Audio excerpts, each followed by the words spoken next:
Assalamualaikum warahmatullahi wabarakatuh. Perkenalkan, saya Natali Riko Sofianta dan dengan teman saya Nur Suci.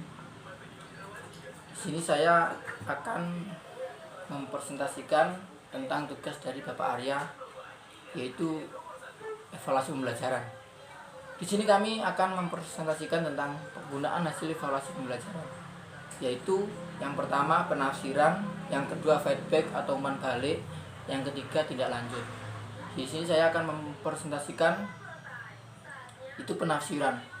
Penafsiran merupakan interpretasi terhadap suatu hasil evaluasi didasarkan atas kriteria tertentu yang ditetapkan terlebih dahulu secara rasional dan sistematis sebelum kegiatan evaluasi digunakan. Tapi dapat pula dibuat berdasarkan hasil-hasil yang diperoleh dalam melaksanakan evaluasi. Di sini penafsiran tersebut dibedakan menjadi dua, yaitu penafsiran kelompok dan penafsiran individual.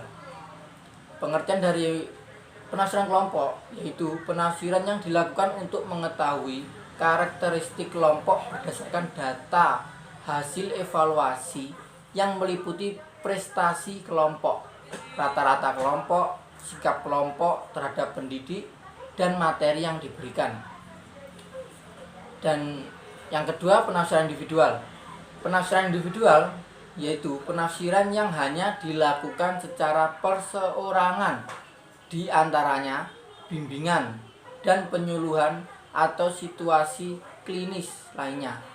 Tujuannya adalah di penafsiran individual ini tujuannya untuk melihat tingkat kesiapan peserta didik,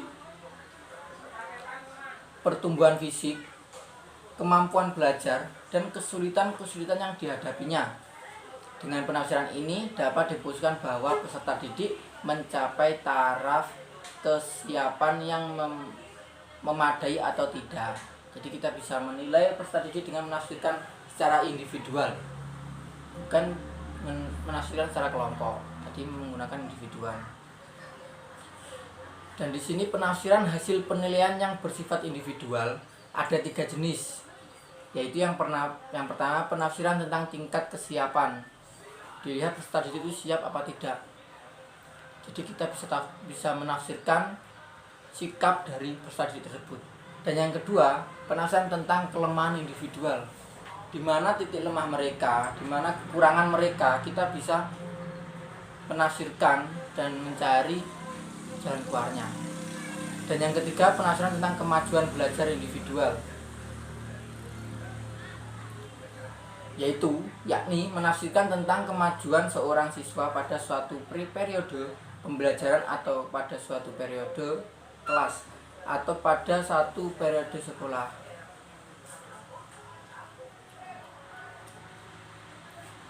Itu yang bisa saya sampaikan tentang penafsiran. Di sini saya akan melanjutkan tentang umpan balik atau feedback. Pengertian umpan balik atau feedback. Umpan balik adalah pemberian informasi yang diperoleh dari tes atau alat ukur lainnya kepada siswa untuk memperbaiki nilai sebelumnya. Seperti kayak motivasi gitu. Memberikan solusi untuk menjadi lebih baik lagi. Di sini ada 2 contoh, umpan balik tidak mempermudah belajar dan umpan balik membantu dan mempermudah belajar.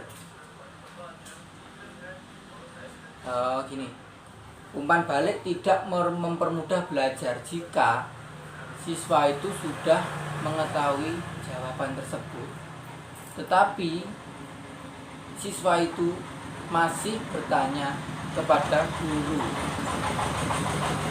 Jadi seolah-olah siswa itu mengetes guru, sedangkan siswa tidak ada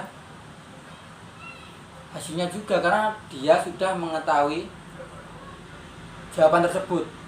Dan yang kedua ini tadi, umpan balik membantu dan mempermudah belajar apabila berbagai syarat tercapai. Contohnya, mengkonfirmasi jawaban-jawaban benar yang diberikan siswa dan menyampaikan kepadanya. seberapa jauh mereka memahami akan jawaban yang diberikan. Jadi guru menerangkan kembali, memberikan informasi terhadap mata pelajaran tersebut sampai mana peserta didik itu mengetahui atau memahami mata pelajaran tersebut. Ini yang tadi yang umpan balik membantu dan mempermudah belajar. Di sini juga ada tujuan umpan balik. Pengajar perlu mengetahui sejauh mana bahan yang telah dijelaskan dapat dimengerti murid. Karena disinilah tergantung apakah ia dapat melanjutkan pelajaran dengan bahan berikutnya apa tidak. Jadi tujuan umpan balik ini guru harus bisa melihat peserta didiknya. Jika peserta didik itu belum mampu, belum memahami pelajaran tersebut, jadi sebagai guru bisa mengulang pelajaran tersebut sampai si peserta didik itu paham. Tetapi jika peserta didik itu belum memahami apa yang diajarkan oleh guru tersebut, tetapi guru sudah menambahkan materi-materi yang lainnya, itu akan mempersulit seorang peserta didik. Tadi tujuan umpan balik. Di sini ada fungsi umpan balik. 3 fungsi utama ketika melakukan umpan balik. Yang pertama, fungsi informasional, fungsi motivasional, dan yang ketiga, fungsi komunikasional. Fungsi informasional. Umpan balik yang ditunda lebih efektif daripada umpan balik yang segera. Yang dimaksud dengan feedback adalah umpan balik yang diberikan paling cepat 2 hari setelah tes dilaksanakan. Jadi kita menginformasikan terlebih dahulu sebelum kita melakukan tes terhadap peserta didik. Minimal 2 hari sebelumnya kita memberi informasi saat jika besok ada tugas, seperti itu pengertian fungsi informasional lebih jelasnya. Dan fungsi motivasional, dengan adanya umpan balik dapat memotivasi siswa untuk belajar. Namun adanya umpan balik yang senantiasa diberikan guru itu belum selamanya mengandung hal positif. Terkadang umpan balik dapat dijadikan sasaran untuk mengancam siswa ataupun melihat keberhasilannya, padahal semestinya jangan begitu. Jadi semisal di umpan balik ini yang fungsi motivasinya, di fungsi motivasi umpan balik ini, semisal peserta didik itu menjawab soal dan dia salah, jadi sebagai seorang guru tidak boleh kita seakan-akan kayak memojokkan dia atau istilahnya itu menyalahkan dia.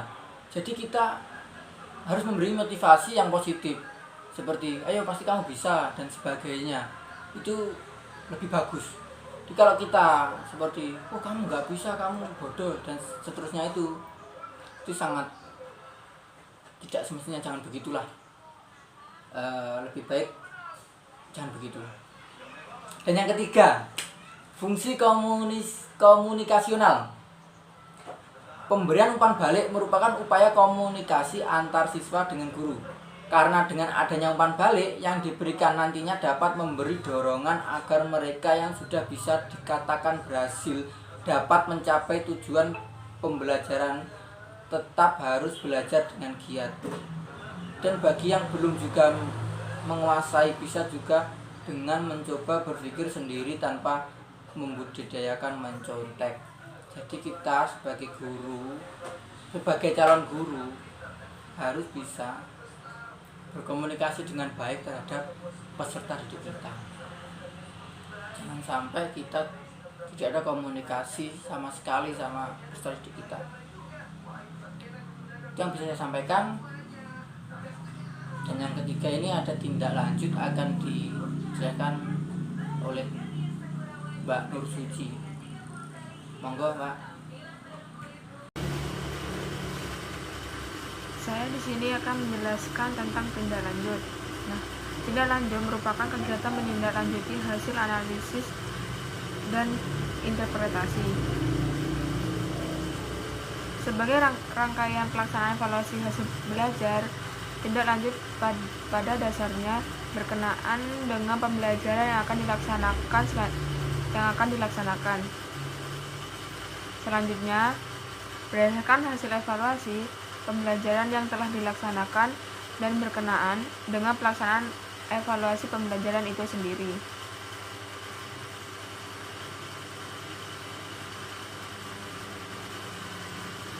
Tindak lanjut pembelajaran yang akan dilaksanakan selanjutnya merupakan pelaksanaan keputusan tentang usaha perbaikan pembelajaran yang akan dilaksanakan sebagai upaya peningkatan mutu pembelajaran. Tindak lanjut berkenaan dengan evaluasi pembelajaran menyangkut pelaksanaan evaluasi dengan instrumen evaluasi yang digunakan meliputi tujuan, proses, dan instrumen. Dalam tindak lanjut dapat dicontohkan seperti jika seorang guru sudah selesai memberikan pertanyaan sebagai berikut. Yang pertama, dengan selesainya pelajaran saya ini, apakah tujuan yang dicapai oleh siswa sudah tercapai? Yang pertama, yang A, seberapa jauh pencapaian tiap siswa?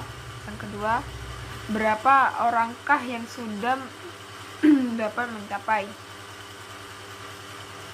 Kemudian, seandainya belum tercapai, bagian dari tujuan manakah sajakah yang belum tercapai itu, baik oleh individu atau kelompok?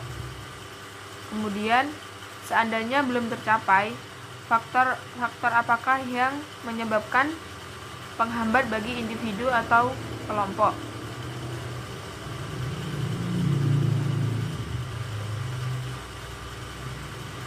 Dalam tindak lanjut memiliki tahapan-tahapannya. Yang pertama, tahapan persiapan. Pada tahapan persiapan diperlukan untuk menyusun alat evaluasi, dihimpun bahan-bahan tersebut. Yang pertama, tujuan pengajaran, yakni perilaku yang akan dievaluasi. Bila evaluasi dilakukan secara formatif, tujuan pengajaran di samping untuk kepentingan evaluasi. Kemudian, menentukan ruang lingkup dan urutan bahan pedoman pada kisi-kisi yang dibuat. Yang ketiga, menuliskan butir-butir soal dengan bentuk sebagaimana direncanakan dan dibuat dalam kisi-kisi. Kemudian tahapan pelaksanaan. Dalam tahapan pelaksanaan, evaluasi harus disesuaikan dengan maksud tertentu. Evaluasi formatif dilaksanakan setiap kali dilakukan pengajaran terhadap satu unit pelajaran tertentu. Evaluasi sumatif dilakukan pada akhir program, apakah semester atau kelas terakhir. Kemudian, tahap pemeriksaan. Penentuan dan pengelolaan angka atau skor dalam memeriksa pekerjaan hasil evaluasi seharusnya digunakan kunci jawaban, baik untuk evaluasi dengan tes, essay, ataupun tes objektif. Hal ini di samping untuk mempermudah pemeriksaan juga untuk menghindari unsur dalam bentuk angka mentah. Tindak lanjut evaluasi hasil pembelajaran perlu dipahami dan dilakukan oleh setiap pendidik. Jika laporan hasil evaluasi pembelajaran itu kurang, maka yang harus dilakukan oleh pendidik adalah mengambil kebijakan pendidikan khusus kepada siswa yang bersangkutan.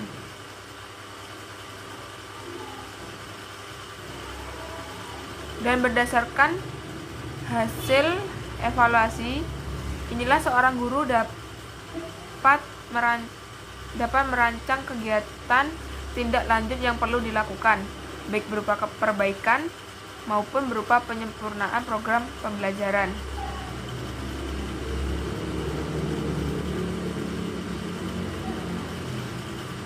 Tindak lanjut seperti remedial dilakukan setelah peserta didik mengikuti tes atau ujian kompetensi tertentu, tetapi peserta didik tersebut mendapatkan skor maksimal 2 kali.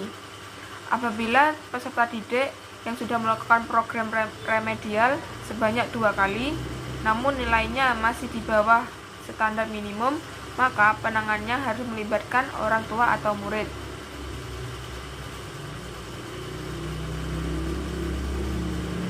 Dari kesimpulan makalah ini, yaitu dari pembahasan di atas dapat disimpulkan bahwa penafsiran merupakan interpretasi pada suatu hasil evaluasi